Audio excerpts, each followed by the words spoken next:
Today I've got a twin pair of baby back ribs and I'm gonna show you the easiest and most effortless baby back ribs recipe, and I'm gonna cook them right here on this Lone Star Grillz pellet grill.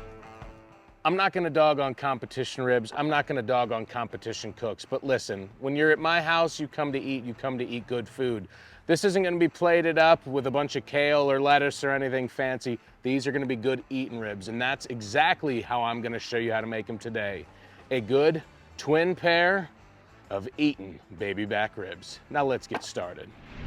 Now whenever I get ribs, the first thing that I look at is thinness, chunks of bone, chunks of flesh that are hanging off. I call these hangers. I'm gonna tell you right now that these racks have a little bit. There's some shards of bone and a little bit of meat down here. I'm gonna square up the end. I'm gonna come down here and I'm gonna look at this end and I'm gonna square up the end here. And I'm gonna do the same with this rack here. This end looks all right. We're very thin and have some hangers there, and I can see the bone right there. We're gonna trim that up. Now, membranes are the most controversial aspect of doing barbecue ribs, and I'm gonna tell you why it's controversial. People say don't waste the time, just score the back with a sharp knife. Well, I've got a sharp knife, and I'm not gonna use it for that today. When it comes to removing the membrane, it does increase the quality of ribs by removing it by just a little bit. Maybe it's 10 or 15% quality at the end. If I'm making 2, 4, 6 racks of ribs for my family and friends, I'm 100% always taking the membrane off. Now, where does that come into play with not taking it off? You'll hear that some of the most famous barbecue restaurants in the world leave the membrane on. Mind you, they're probably cooking hundreds of racks of ribs per day. Leaving the membrane on is saving them time, and they're only sacrificing a little bit of quality. I'm sure if they were making 1 rack, they would take it off. Now, these ribs today already have the membrane removed, and you'll find that sometimes with some butchers or packaging companies. When I buy ribs at Costco, which these are from Costco, I notice that in many cases, they don't have a membrane. Now for today's ribs, we will not be using a binder. Why? Because you don't need to. These ribs are sweating, they've got a little bit of moisture on the surface, and realistically, that's all we need. I've got some of my homemade rub. I'm gonna be using this for these ribs. I'll put the recipe down in the description if you would like to try this rub for yourself. Since we're not using a binder, I'm gonna start on the back side of these ribs. And I'm gonna put a nice coating on here. Now this rub is heavily salt, pepper, garlic, but I do have some additional things in there, including brown sugar, because I want to get a little bit of sweet on these ribs. And pat that in, flip them over. We're going to do the same to this side. Get that rub patted in there nice. Make sure we get all edges and sides. If you've got some excess on the cutting board, you can take the edges of your ribs and push it down into that excess, just like I'm doing here. Throw a little bit along the back here. Now these baby back ribs are seasoned. We're gonna let them sit here and sweat for a minute. I've got that Lone Star Grillz pellet grill fired up at 250 degrees. As soon as we see the surface of these start to look a little moist, we're gonna throw them into that smoker. All right, these baby back ribs are starting to sweat. The Lone Star Grillz is set to 250 degrees. We're gonna get them on here. Now, we're gonna be putting them on the bottom rack today, and I'm gonna be putting the meatier side closest to the firebox, which is to the right side of this smoker. So we're gonna throw one rack here, and we're gonna flip this one around. We'll place it right here. Now, one trick when it comes to ribs, if you want them to cook tighter, push them together like an accordion. Now, you almost lose like 2 inches of length by doing that. We're gonna do that to both of them. They're gonna cook a little meatier. They're gonna maintain that shape and size throughout the cook.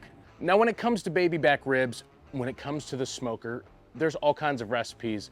One of the more common is gonna be 221 at 225 degrees. The problem with 221, very similar to 321. The outcome of those ribs is typically overcooked.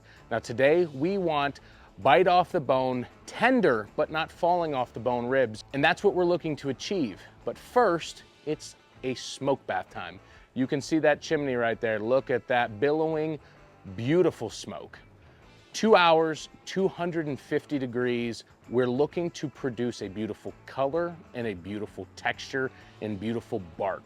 The next step from there is we will be wrapping them, but very simply. We're not gonna be doing the honey and brown sugar and butter. We're not gonna bathe it like that, like they do with 221 or 321 ribs. We're gonna be doing it our own style, very simple style, and they turn out absolutely delicious. But for now, it's 2 hours of this stuff right here, smoke. Now we're about an hour and a half in to this cook, and the surface of the ribs here is a little dry, and it is time to spritz them. Now I've got some apple juice and some apple cider vinegar. I'm gonna get in here and spritz these up to get them nice and moist here. Then I'm gonna get this lid closed. We wanna keep the ribs moist on the surface during this period. I also warmed this concoction up because I didn't want the cold to react and affect the cook or the temperatures or anything like that. It's a little tip, something that I've been doing for a while. I'm not sure that I've shared it before. We're basically waiting for that 2 hour mark, give or take. We wanna see the bark, we wanna see the color, we wanna see the finish that we're looking for before we wrap. I'll check in soon to show you what I'm talking about. We're about 2 hours and 15, 2 hours and 20 minutes in, and let's take a look at these ribs. Oh, they are looking absolutely perfect. We have a nice color, nice texture, and it is time to get them wrapped up. Now listen, we're not doing that crazy 3-2-1 method where we're putting butter and honey and brown sugar. We're gonna keep it simple. We're gonna be using some of the Hey Grill Hey Texas style barbecue sauce. Now what I'm gonna do is I'm just gonna drizzle on here like a nice little S curve, like so. Nothing crazy. And I'm gonna take the first rack of ribs and I'm gonna lay them meat side down right there in the sauce. Then I'm gonna take and do the same with the back. Little S curve there, a little stripe down the middle. Super simple. And I'm going to carefully wrap these. I do not want to poke holes in the foil whatsoever. I'm gonna close up the sides here.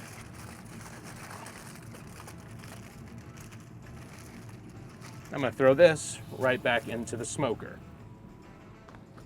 Get myself 2 more sheets of foil here. Once again, a nice little S curve here. Grab this rack of ribs here, lay them down.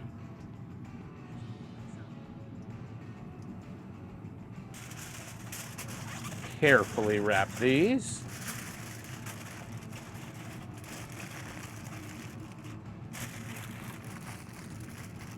Just like so. And we're gonna put them back in. Now, this is the part where we're not gonna cook to time. Usually at these temperatures, it's about an hour. The thing to know is we're looking for tenderness. So we're gonna be checking with a toothpick or the probe on our meat thermometer. We're looking for a buttery feel with the probe. We'll check in a bit. I'll show you what we're looking for. Usually that's about 200 to 202 degrees internal temperature, but if you don't have a thermometer, I'll show you how to check it with a toothpick. Give this some time, probably about an hour, and I'll see you then. All right, these ribs have been wrapped in foil for about an hour. I just checked them with the probe and they are nice and tender, ready to go, but I'm gonna show you what I'm looking for. So I'm gonna carefully pull these out. Now the key is do not poke a hole in the foil. 1, you're gonna have a mess, and 2, we need the juices that are in here.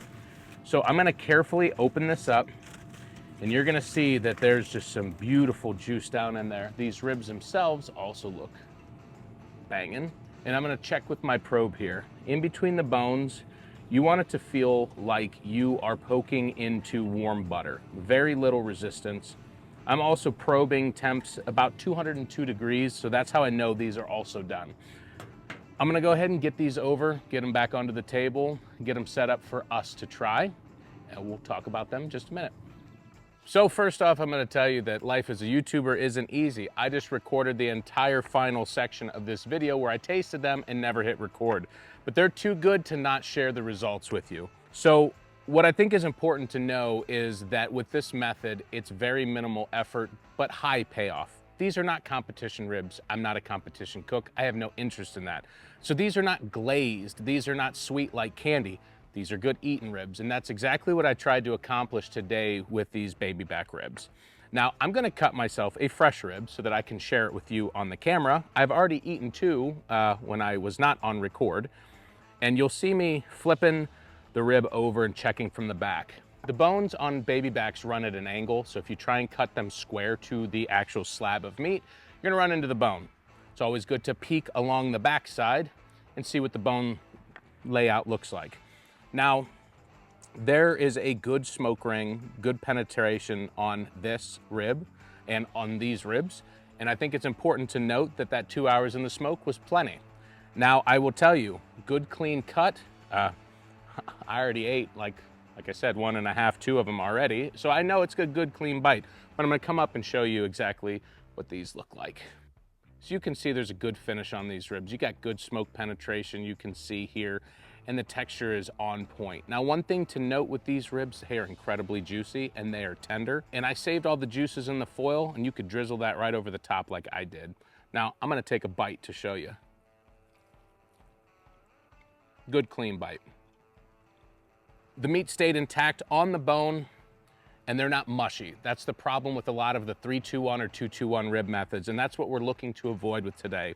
Now, like I said, the whole point of this is to make good eating ribs, to enjoy with your friends and family and not put a ton of effort into them. I have a lot of rib videos. I have multiple rib videos with over 1 million views with a lot of different methods to give you similar results. If you're looking for a great, simple baby back ribs recipe for your smoker, then I suggest give this one a try. I also have hundreds of videos covering all ends of the spectrum when it comes to barbecue, and I suggest you give me a subscribe and give one of those a try, like this video right here.